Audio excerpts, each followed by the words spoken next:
Hey everybody, it's Jamie here from Lemon Rebellion. I'm with Alex Boianghu today from Journey to Wholeness. Super excited to just talk about transition and life and spirituality and personal development. Alex, welcome. Good to see you. Thank you so much. Very excited about this. Awesome. So tell us a little bit about yourself, what you do, who you are, who you serve. Oh boy, always a tough question. Who am I? It's funny, I always say that I joke about this in that question is that on a relative level, what I do, and then the absolute level of who am I, right? And who am I is the oneness of being. That's the who I really am at the essence of that. In the particulars and the manifestation in the way my life has unfolded in the relative world, I play the role called spiritual psychotherapist, Okay. which is a fancy way of saying that I've lived my life and enjoy bringing together the East and West into a unified field, bringing out the best from both traditions and using cutting edge understanding of neuropsychology, science, quantum physics, and trauma treatment to understand how to help heal. And we're very fortunate to be alive at this time because our understanding has really changed in the last 50 years. And therefore, the healing modalities have changed and they're following suit in the new discoveries that are happening around consciousness and around mind, around body. So I'm really excited to be at the forefront of that evolution and participating in it in ways that I can. So that's a little bit, the relatives of my life are just like everybody else's life, a journey, and it is a journey to wholeness. And my life has been in a particular stream, and lots of things have happened to me. The usual, Usual life the challenges. usual life challenges that we all get: psychological, spiritual, emotional, physical. To talk about those, it's not so interesting. What's interesting is what's the driving force behind all of that, to remember who we are and why we're here. That's the driving force of all the things that unfold, and to realize that we have the power to change the way we experience what unfolds. That's the most important thing of who I am. I love that. That's awesome. So in your practice and in your life, because I can tell you're someone who's really integrated what you do and believe in into who you are.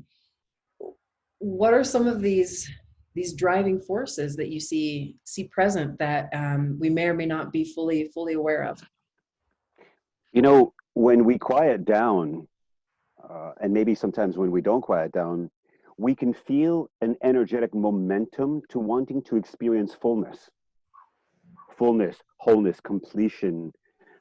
Happiness is often used. It's not the correct word because that implies some kind of conditional kind of satisfaction. I'm not talking about that kind of satisfaction. I'm talking about the kind of deep well-being within the body, mind, spirit, and that unfolds. We all can feel the momentum of that. And if we look at most of our lives, we'll see that in what we're doing, we're attempting to get to the wholeness. You Mm-hmm. see? Mm-hmm. So all the things that we see in all the negative ways that people are trying, actually, they're not negative. It's just the fact that that's what they've learned to try. You know what I mean? Mm-hmm. So it's really important to understand that what drives us, and Donald Kalshed says this in his book called Trauma and the Soul. He says it's called the life-giving force. He says that's the name. In Buddhism, we would call that the quality of being, right? All the great traditions, in Native American tradition, it's the spirit, right? Yeah. Well, that energy is always seeking for wholeness. That's the bottom line I want everybody to understand. What's the issue? What happens? Well, conditioning, trauma Yeah. gets mixed in with that natural momentum, and we end up using methods that are outdated and don't work to experience in the body, not in our minds. It can't happen in the mind. In the body, our full potential of feeling whole. So the journey is about recognizing the patterns, having the methods of releasing them, learning to rest in our natural state and doing that over and over again. That's it. Nothing else has to be done. It's not fancy. It's Yeah. not complicated. But yet Identify, sometimes release. things Identify, release. identify, release. Sometimes the most powerful wisdom is in the simplest things that can be It is. so hard to live and embody. And you mentioned It's this word very, embodiment. I'd love for you to tell us a little bit more about that difference between, understanding something conceptually or having a practice or method that, okay, we're doing it, but really the difference with embodying and being part of that practice or wisdom or in connection. I mean, first we have to look at the word embodied, right? So, what is the experience of being embodied? It means that I recognize that I am not that which changes, which is thoughts, emotions, and sensations. Mm-hmm. I, we know that we are not our thoughts, emotions, sensations. The suffering comes from our over identification with thoughts, emotions, sensations as I am that. When we relax and step back a little bit, we recognize that there's something very stable, something very core that is not out there. It doesn't belong in thinking, but you can feel it everywhere in the body, right? Yeah. And also, very important is that the body is experienced as not solid, but energetically permeable, right? Not that we exist outside of our body in the sense that I'm in the cup or I'm out there. No, we are localized, as Rupert Spira says. We are localized consciousness, right? Mm-hmm. But we are localized consciousness within consciousness versus we've lost consciousness and now we're localized. Yeah. Okay. I see. And and I'll give an analogy for that. Yeah. This was what happened. My son was doing a calligraphy class one time, and he did a calligraphy piece, and it was like a dot on a canvas, right? Most people who walk in, they focus on the dot. My son said, "How about the canvas?" And it was just like, pow! The space. The spaciousness allows for the dot to be there. If it wasn't for the canvas, you couldn't have the dot. Yeah. We are the dot within the canvas, Mm. not the other way around. And our suffering comes from the forgetting that we are the canvas expressed as the dot. We don't eliminate the dot. That's the beauty. If we weren't the dot, we wouldn't be experiencing the canvas. So you need both. They're Exactly. not in opposition to each other. The canvas allows for it and actually expresses itself in the dot, which is myself. Yeah. That's amazing. So I'm hearing in there, and I'd love for you to clarify because I might miss some pieces. There's a little bit of Buddhist philosophy within that. I hear a little bit of something of that reminds me of Rumi as well. It's all Uh, Rumi. It's all yeah, Rumi. all It's all Rumi. Okay. Buddhism. It's all Buddhism. It's all No it's all Buddhism, no- all Rumi. it's all non-dual teachings of all the great traditions. Interesting. It's Christian mysticism has this. Judaic mysticism has it. Sufis have it. Native American, Yeah. all the traditions, and which was not evident to everybody, had what are called the non-dual sacred teachings that were not available to everybody because people wouldn't grasp what the fundamental understanding of being is, right? So it was taught in very secret and to people who went through many, many years of development to Mhm. be able to then access the non-dual teachings. We just live in a different time, and these teachings are now everywhere quite often for free in the general public on YouTube, online. You can access this at your fingertips. Very profound wisdom.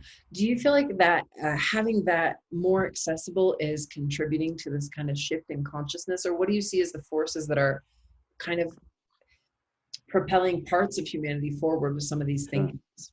Mhm. sure. I think there's multiple reasons, right? If you look at different societies, you see that each culture has its own collective unconscious, right?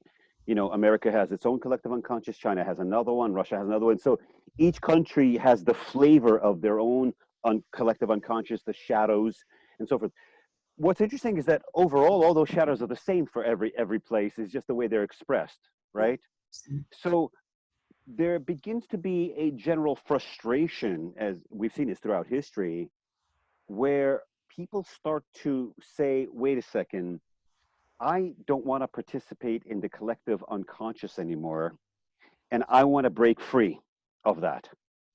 And that's how the modern, but all movements have happened that way. So it's not that ours is different. Here's what's different: we're global now. Mm-hmm. No, it looks like we've lost connection here, Alex, for a second.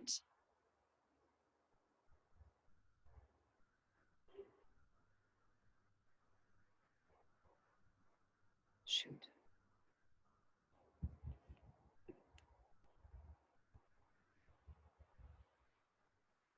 Hello? Hey, Hey, Alex, sorry. oh, you froze. I'll tell you just where, yeah, you did you too. I'll tell you just the last thing we heard you say was you said that it's that the collective, the difference now is that we're global. So with the We're collective global. consciousnesses, we're global. And then I think we lost you for about 40 seconds after That's that. okay. I'll start from there. Yeah. So we can cut and paste it from here. So we're global now, and so we have connection to a lot of these sacred teachings that are available now. So that's another thing, that in places like Tibet, in places that were hidden, they are now in the general public, right? So it's available to us. So also, the new research in science has really, broken the field. Like, for example, once the MRI came around, and the functional MRIs and the ability to look at the brain, what's happening at the brain level, and then interest in consciousness, Mm. a deep, deep interest in consciousness. What is consciousness? You see? And that's neuropsychology, neuroscience is heading that. And I have a lot of people who I know who are in that field, and they're the head of the field. And they have labs that are studying this. So we have all this movement. We also have the movement of the embodied somatic therapies that have, come on the scene in the last 25 years, that are really saying, wait a second, this notion that we're just the mind is not working. And everybody's like, right, I'm walking around life disembodied, I'd like to be embodied. So that's catching up, right? and Mm. then and then trauma treatment is really has made leaps and bounds with EMDR and other modalities that treat trauma. Well, what did that do to this? Well, it said basically that the reason we feel so lost is due to our traumas, and if we know how to heal the traumas, the person can regain back their authenticity, you see. Yeah. So all these are happening at a lightning speed. Yeah. And it's amazing, by the way, it's amazing. It is amazing. It's encouraging too, because I think in the year that we've had, where a lot of things slowed down for most people, we gained some sort of new perspective on the world and on reality, on each other, and how closely interwoven our destinies are. Mm, So I think that it is more than appropriate that um, all of these great tools and perspectives become more accessible to everyone, because it may just very well be a set absolutely. of things that help us navigate through these very complex Absolutely. waters as humanity and a planet. I will say this, that even though it's accessible so easily to everybody, without a guide, it's easy to get lost. Mm. Oh, absolutely. Yeah. We all need the guides along the heroes, the heroines' journey Yeah. to support us in that. And we may have several guides in a lifetime. I have, and each one was appropriate for that stage of development. And Mhm. then new guides showed up when my stage of development was shifting, and we all need that. It's very important that people realize that.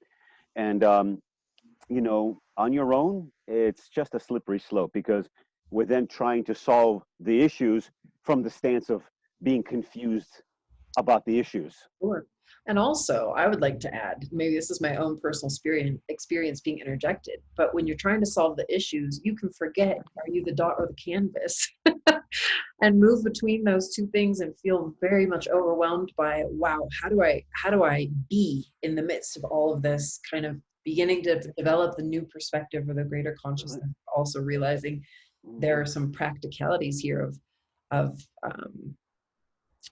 who I was, what I've gone through, kind of thing. To help everybody who's listening to start to deconstruct this, what seems like maybe a complicated process and seemingly needs years. First, we have to understand some basic principles, the way we function as human beings, so that people, as they start to like reflect upon themselves, know how to, what's the framework. Yeah. So here's the framework. Whatever is happening to us is thematic. Okay, we operate in themes, and what's frustrating for most of us when we're encountering suffering, we think it's this, we think it's this, we think it's this, we think it's this.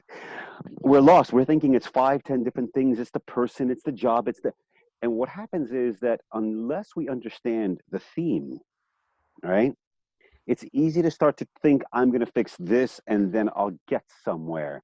And the issue is we don't get somewhere. We end up still feeling the same way we feel. So when we're starting to work with ourselves, know thyself, right? A classic statement, right? Yeah. Then we have to be able to see, wait a second, what's the theme that keeps arising in all of my life's experiences? And this takes some subtle work. And this sometimes by ourselves is hard to do. Hmm. So what are some of the themes? Well, the themes run along the belief systems that we picked up, Hmm. right, Hmm. in the form of projections and assumptions. So we have to understand our belief systems. We have to see, what do I believe in this moment, in this interaction? What is my projection? What is my assumption? Oh, that's interesting. And do I examine that? Do I understand it? Do I know where it's coming from? And do I know how to release it? That's a lot of processing.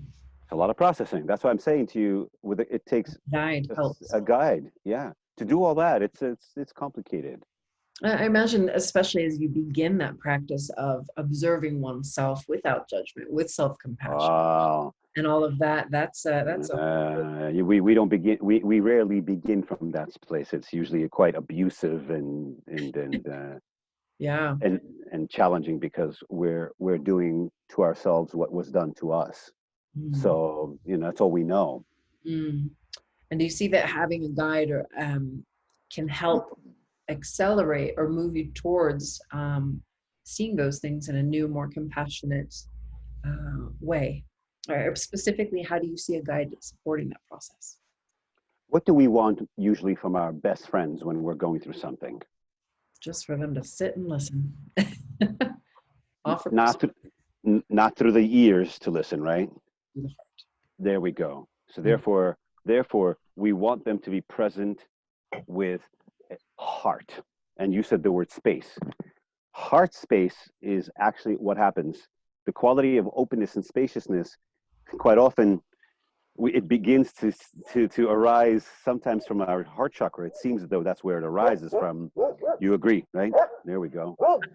So, so that quality of openness, which which pours out love, is what we're seeking. So a guide, a good guide, Mm. is going to provide the space for everything to get poured onto the canvas to be able to see, digest, understand, put together. It's like taking 1,000-piece puzzle, throwing it on the canvas in a completely disorganized way, Yeah. and then sitting together going, I think this goes here. They go together. That goes here. Turn this over. Oh, that's connected from this side all the way there. Do you see that? And that's what happens. Yeah, I like that. I see that. Well, with our community within Lemon Rebellion, it's mostly women in midlife who have gone through some big life changes. And you and I were talking about just before the interview this idea of transitions and how naturally, late 30s, 40s, 50s, there's just a natural process of transition that comes. And when we may see some of these themes, these patterns from a new perspective, I'd love for you to go a little bit deeper into what we started to talk about earlier. Yeah. Uh, let's talk first about this, about as a general transition from men and women together, and Yes. then we can maybe focus a little bit on the feminine, journey in that. So when we look at the transitions of 40 and 50, this is only, it's new in our developmental history that we've lived so long to be able to have a Good point. second transition to a second half of life, right? Yeah. Imagine you only live to be 30, 35, and your second half of life was from 18, 17. right? Most of the world's great leaders in the past, Genghis Khan, Napoleon, everything, they were gone by 40. They were gone by 40. And look what So they've done. Yeah. we have this unique opportunity that we get to experience and get to know what has happened to us and the momentum of that, and to realize that that no longer works and serves us, and that for the next 30, 40 years to live in a way that really serves us. Now, why doesn't that happen earlier? It's because it has a lot to do with momentum of conditions, you see. So, I work with people ranging from whatever to the end. Do you know what I mean? And yes, there are some people who are 21 who are very eager and are ready to work, Mhm. and then 21-year-olds who are far from ready to work. I have 75-year-olds who are ready to work and 75-year-olds who are completely stuck and unready to work. So there's a whole range of people, being able to recognize that, wait a second, I'm sick and tired. This is the important part about these transitions. Mm. And usually when there's a lot of suffering and a lot of trauma that happens in midlife, and that's often the case, like a divorce or shift in careers or the Yeah. death of a family member, usually in midlife it kind of hits, or the changing of our bodies. I'm 53, right? So the change in the way we look and appear and so forth. And also, oh, now we start to look down the highway and say, oh, the end is somewhere over there. Yeah. Yeah. So all of that come together starts to spark what we said before, Yeah. more of that quality of like, okay, I want to just now really be, Yeah. and that's male and female. Yeah. For sure. So Carl Jung talks a lot about this in his understanding of the transitions from midlife and second half, and there's a lot of great books about how to embody our wholeness in the second half of life. I would love for you to name some of those. Maybe later we can put them in the comments. We'll put them in the comments. I don't remember all of them off the top of my head, but I see the books. I see them. So I'll have to pick that out for you later. Let's talk Sure. about women. Let's talk about men and women. I mean, look, we can't generalize completely, right? But we can talk about themes.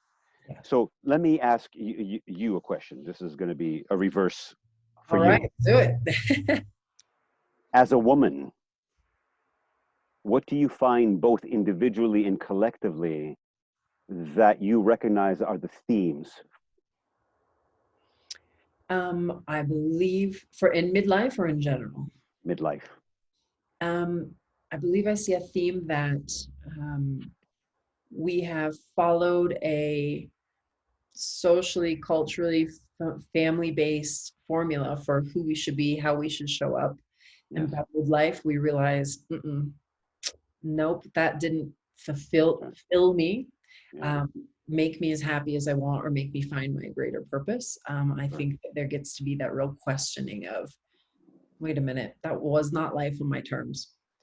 Let's see if I can find one more. Um, I guess this is complementary to it, I think, as well, with the way we see and treat our bodies. I Mm, believe that I see a theme that we spend so much of our youth not appreciating our bodies for what they do, but for how they look. And by midlife, we're kind of like, okay, actually, I can honor and appreciate my body, even in its imperfections, because of all the amazing things it does. So I think it takes a little bit of time to get that perspective and realize that we're more than just the outer way the world perceives us based on our form. would you say that men also have their own similar kind of cycles? I guarantee it, but I can't implicitly understand it because I haven't lived it. But yeah, Correct. So both sides struggle actually from very similar. You see, it looks like we may suffer from something different, but men also suffer from in their midlife, also recognizing I've lived not being myself. yeah, I've mistreated my body a certain way. So there are themes on both ends, right? In the outer manifestation, we know that the dance between men and women is a particular way, and there's particular social constructs, right? yeah. So, the shift that women are going through, for women, it's about reclaiming their power. Mm. For men, it's reclaiming their emotional, spiritual bodies. Not that it's not for women as well, but it's just where it's needed first, Mm-hmm. right? Mm-hmm. Women are much stronger here to begin with, where for men, this is a much bigger growth spurt, right? As we move down in the chakras, men feel that they are powerful, women feel that they're often disempowered, right? You know, so like you can see the different patterns along the lines of chakras, right? Sure, sure, yeah. So the work for each one of us is to integrate and resolve those splits inside of us. So what does it mean for a woman to become empowered in her body? It means to step back and recognize that in all the ways that she has unconsciously or consciously been abusive to herself is not her fault. I want to start there. She Interesting. didn't Yeah. she didn't choose that as the method. That was given to her. And that's very important. You are not at fault. You are not to blame. You know, it's the outcome of a lot of forces that have created women, in this case, as certain standards and moralities and views upon them by by society. Yeah, and Mm-hmm. those are all, and they're social. They don't exist as in the universe as truths. Yeah, absolutely. Just conditions, things that It's we've just operated on as shared beliefs and then accidentally created reality and form because we've all implicitly taken them as if they were the that's only right. truth. I think every woman and every man should read Women Who Run with Wolves. I've read that. That's an incredibly powerful, shockingly powerful story. Everybody, men and women, should complete that book and really get a sense of the sacred feminine and what happens, right? Mm-hmm, mm-hmm. In the book, right? One of the highest manifestations of a woman is the crone. Yeah, go into that, please, please, please. Remind Well, us. she's the archetype of the little old lady, and and she's not beautiful in her manifestation, right? On the outward appearance, right? Yeah. But she represents, it's kind of funny, you have to look deeper underneath her. She represents the wisdom of the ages of the woman, not just in her current form, but historically as the Yeah. feminine principle universally she embodies, the sacred to the relative. She holds both of those beautifully, and only when you get to meet her as a crone will you then see her full beauty, and her full beauty is not individual. Yeah. It's going to be in your own embodied experience that you feel whole in her presence. Isn't that interesting? That's very interesting. The spirit of the crone, from what I can recall, it's strong, it's centered, it's whole. Yes, she's powerful, Yeah, right? yeah. It's She's good. beautiful. All of her age, usually she's shown as an older woman, right? But Hmm. all of that, all the lines and everything that she carries are wisdom markings. Yeah. It's it's like the earth has been carved with all of the glacial landscapes, showing us the beauty of all of that by all the rivers and the mountains, and that's the that's what it reveals. The stories of all Stories. that she's been through and grown That's right. through and And and experienced. and Good, and and bad, and, everything. and she knows how to hold space for the good, the bad, and the ugly. Hmm. Very true. That's a great visual to come to. And Alex, tell me, in your work with your own clients, what are some of the healing or breakthroughs that you've seen happen when you go into some of these things with them? I'm sure you use some of the tools that you mentioned as well. What are some of the changes that you see happen in the clients that you work with? The first step is to recognize that everything they're experiencing is symptomatic of not feeling at home. Interesting. First, first and foremost. In Second of all, their bodies, in their lives, in what way? in All their of life, in all of it, yeah, that's, and that they are whole. They are whole, and that them. there's nothing wrong with them. This is important. The message is you are whole, and there's nothing wrong with you. And we begin with that as a statement, and then we begin by using certain methods to relax the conditioning to experience the wholeness. Mhm. Certain meditative breathing and movement processes. Okay, somatic breath work, somatic movement, somatic embodiment. um, we use those methods to relax the constrictions and to have glimpses and moments of our wholeness. Without that, it's like moving furniture in a room. You Yeah. see, once the client, the person, they're not clients, I don't even like to call them clients. Once the fellow journey practitioner is, it peers into this wholeness, everything is sort of say different. Wait a second. Wow, that story of me, it's mine, but not really mine. And we start to look at the story again as themes. This is the second part. And the Mhm. person starts to say, oh, all these things are interconnected in the trauma, in the conditioning. And the most important part is that in the trauma conditioning, I had to abandon myself. Interesting. Yeah.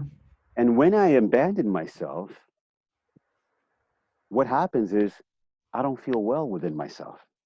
Well, I can't get mad at my caretakers and the universe because I need them to take care of me. So I will become the object of being bad. And now all of a sudden, I'm not good enough is the centerpiece that holds all of the trauma together and is at the core of all patterns. All patterns ride on the split between our sense of being whole, and then the splintering from that is held together by the negative self-perception. That's We have very interesting. and Yeah. we have to heal that. Okay. Yeah. I don't have a good follow-up question for that. I want to sit with it. That's Sit with it. Sit. That's yeah. the whole point. Yeah. Yeah. Stay with that. Notice your experience of just what happened for you right there. You see? Mhm. It's almost an unbearable level of responsibility that I feel when I hear that and I start to know that. Why is it? Why is it unbearable? Not from your mind. Question. All right. Just go ahead. And process it. Why Yeah. is it Why is it unbearable? Hmm. I think because it feels like it's something that as an individual I would have to take on, figure out, and solve again on my own So without collective support or consciousness or anything. you don't have to do it by yourself. Yeah. Who's going to help, Alex? Who helps us when we go through these things? Skilled people. Yeah, that's true. Healers, coaches, psychotherapists, monks, the local group. I mean, Take- like, I'll take them all. Let's make a Costco sampler table of all of those people right? and put It's them like together so we can get their help. Yeah. each one of us will find and it will manifest in our lives to be the right guide at the right time, and sometimes it looks like it's the worst guide, but it's exactly what you needed. So, you know, Yeah. but I still want to stay with your experience if you don't mind. Sure. That sense of responsibility, right? I want you to notice the energy that is behind that sense of responsibility. Notice what you experience. All I feel is a physical tension in my chest. Correct. And as soon as I started to talk about wholeness and freedom, there was a tension right in the heart chakra, Could be, yeah. as though the news of your freedom was like, what happened in the moment of saying you can be free out of jail? What Mhm. happened? Just yeah, like a little bit of physical tension, because I think, I'll share my story hoping that it feels like other people can relate to it a little bit. Eh, just you feel like, wow, okay, what do I do with that? Where do I go with that? What happens if I'm free, fully myself? Well, that's the whole thing. But that question comes from already feeling separated. You understand? So, Mm-hmm. from the sense of separation, freedom means letting go. So, what do you need to let go of? And you don't need to give me specifics, right? Sure. In that moment, let go of the tension there. Ready? Let it go Yes. through your breath, and you're gonna feel the freedom right there. It's no problem. Yeah. It's not scary. Not scary. You're free. You're Mm-hmm. whole. Mm-hmm. That's it. Right? The tension. You just have to let go of the tension. It's amazing how breath work does that, how coming back into your body and just feeling the tension Uh, releases. And if you hadn't guided me to that simple little breath right there, I might have literally spent the next 2 hours still feeling tense in that's right. the That's chest, right. and then Yes. thought it was being mad at other people or being No. anxious No. about this. No. It's not, No. it's just releasing it. No. It's really seeing it. I mean, we can take a stab at what it signifies. You know what I mean? Many things, from the fear of freedom, which feels like an annihilation to all of the ways that we have functioned. So all of a sudden, it feels like it's not grounded, but it's grounded. The quality of freedom or wholeness has certain qualities to them. What are those qualities? Groundedness, sensuality, power, love, the truth of our own voice, wisdom and clarity. Those are the natural qualities that come along with that quality of wholeness. Mm-hmm. But sometimes I know that for people that's so overwhelming to them. It feels like it's too much, and then it's like, oh, responsive. No, but that's the natural state of it. Oh You're not the one causing that. yeah. No, I can feel it. And on the intellectual level, I understand it. I think that it's also the egos need to identify with something, right? And so if you've identified with your That's right. suffering and being responsible and, Yeah. somewhat Well, that's having it. That's control it. over things. You named it. You named it, and that's the key. For your listeners, ego is not a thing. It's simply the process of identification. It's not. Mhm. Ego is not a noun. Ego is a verb. Okay. So it's actually better to say egoing. Okay. I love it. So, Okay. so egoing is the process of re-identification with an abstracted sense of self, an abstracted idea of self. Yeah. Well, we functions and live in our idea form of ourselves, Hmm. not in our whole embodied being, right? So, in the abstracted sense, the notion of freedom is terrifying because it feels like there's not going to be a ground underneath. This is important. Uh-huh. Uh-huh. But that's just an illusion, because the ground that we experience in wholeness is infinite, always there, and it is who we are. Versus the ground that we're trying to establish in our egoing Hmm. never feels like it's grounding. It always feels like we're running towards something at some point. There's no ground to that. Hmm. That's Hmm. an empty journey. It's the doing, not the being. Well, once being and doing are combined, and there's no separation. Interesting. There is none. No, it's only doing from separation that feels like doing is a problem. Doing from being doesn't seem like a problem. Yeah, yeah. I see what you mean. I hope that listeners can follow, because there are a lot of little concepts within this that I think if you hadn't heard of before, be like, okay, the doing and the being, what now? But I hope it makes sense. Makes sense to me. Being is our natural state right here, right now, with the release of our conditioning, right? So one of the questions that I often ask people, I said, take this moment and ask yourself the following question: who am I without any reference points? You And see, this is how we started our conversation when I like asked right you, now, who are right? you? Yeah. That's right. It's like, so in this moment right here, who am I without reference points? And really turn your attention Mm. and relax into the non-referential way of being. Mhm. Well, the immediate experience of that is feeling whole. Hmm. Yeah. In the present moment, everything is perfect. Whole. Complete. Perfect. That's Yeah. it. So Very you interesting. see, that's right. So it's not that complicated. So it's not that complicated. It just takes a little bit of attending to.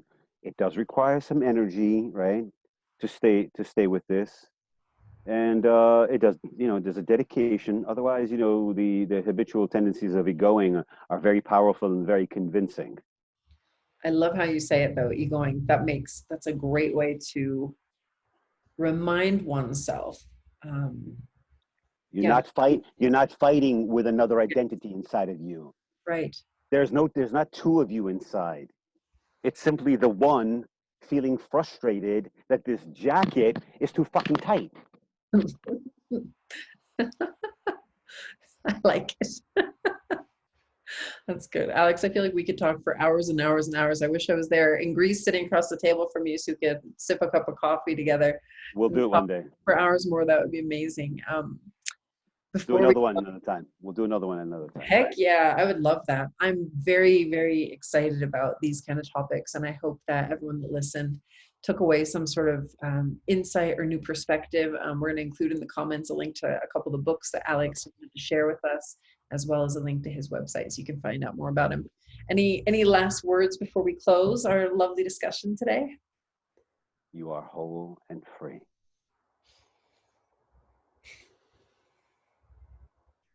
Thank you, Alex. Thank you. We'll talk on another day. Again, everyone, Alex beyond Boianghu. Boianghu. I said it right this time. Thank you, everyone. Bye.